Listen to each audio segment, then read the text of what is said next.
আমি চিংড়ি মাছ দিয়ে লাউ আর আলু রান্না করব। আলু কেটে নিয়েছি ছোট ছোট করে, আর লাউ কেটে নিয়েছি, আর চিংড়ি মাছটা আমি লবণ আর হলুদ মাখিয়ে নেব। হলুদ দিয়ে দেবো, লবণ দিয়ে দেবো, ভালো করে মেখে নেব। চিংড়ি মাছটা ভালো করে লবণ হলুদ মেখে নিয়েছি। আমি এবার গ্যাসটা জ্বেলে নেব। গ্যাসটা জ্বেলে কড়াটা বসিয়েছি, আর কড়াটা গরম হয়ে গেছে। আমি এবার সর্ষের তেল দিয়ে দেবো।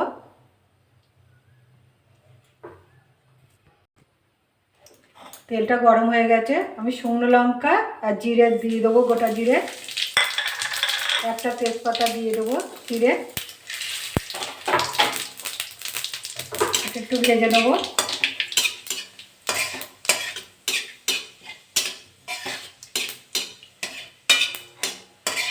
জিরে শুকনো লঙ্কাগুলো একটু ভালো করে ভেজে নিয়েছি, একটা সুন্দর একটা গন্ধ বেরিয়েছে। আমি এবার পেঁয়াজ দিয়ে দেবো, একটু ভেজে নেবো। পেঁয়াজটা একটু ভেজে নিয়েছি। আমি এবার চিংড়ি মাছগুলো দিয়ে দেবো, ভালো করে ভেজে নেবো।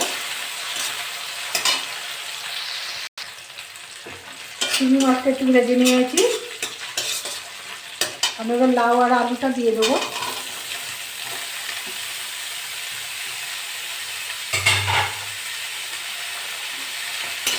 ভালো করে নেড়ে চেড়ে নেবো।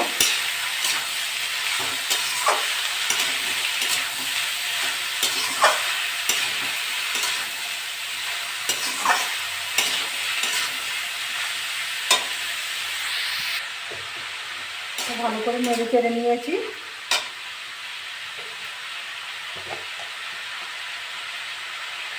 আমি হলুদ দিয়ে দেবো,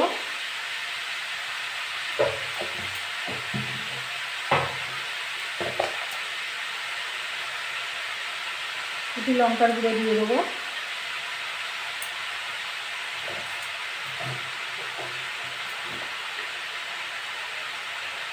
একটু জিরে গুঁড়ো দিয়ে দেবো,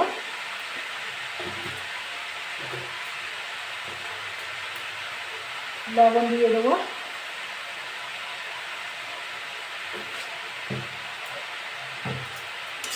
এটা ভালো করে নেড়ে চেড়ে নেবো।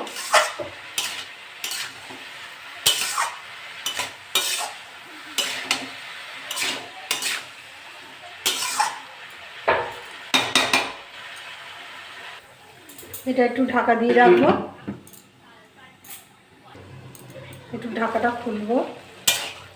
কত জল বেরিয়ে গেছে।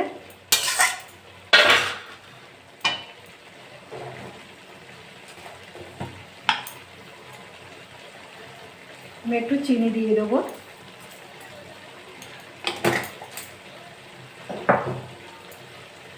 সামনে একটু চিনি দিলে একটু মিষ্টি মিষ্টি ভালো লাগবে।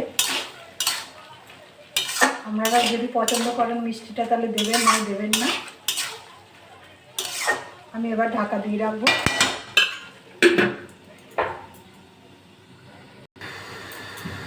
ঢাকাটা খুলে নেবো, একটু চচ্চড়ি করবো।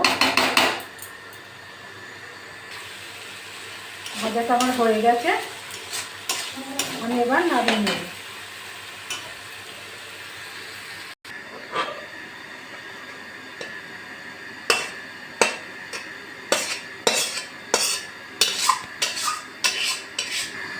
দেখুন কি সুন্দর হয়েছে। এরকম করে বাড়িতে রান্না করে খাবেন। খেয়ে ভালো লাগলে আমার চ্যানেলটাকে লাইক করবেন, শেয়ার করবেন, কমেন্ট করবেন, সাবস্ক্রাইব করবেন। ধন্যবাদ।